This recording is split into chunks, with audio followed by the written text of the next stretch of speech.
um filme que traz um conflito da violência contra a mulher. E é um filme escrito por mulher, né? Embora a direção seja masculina.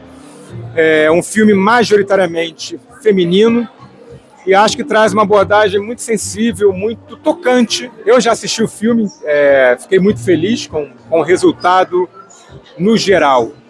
Acho que é um filme que comunica, é um filme que vai tocar o espectador, sem dúvida. E reforçando mais uma vez, muito feliz como ator de estar fazendo parte de um projeto grandioso, mas com uma missão social muito importante. Porque eu acredito que a arte está aí para transformar, para criticar e colocar ali um foco de luz. E acho que a TV Globo, toda a equipe, a direção, é muito assertiva na condução do filme através da sensibilidade, da escuta. Espero muito que as pessoas gostem também.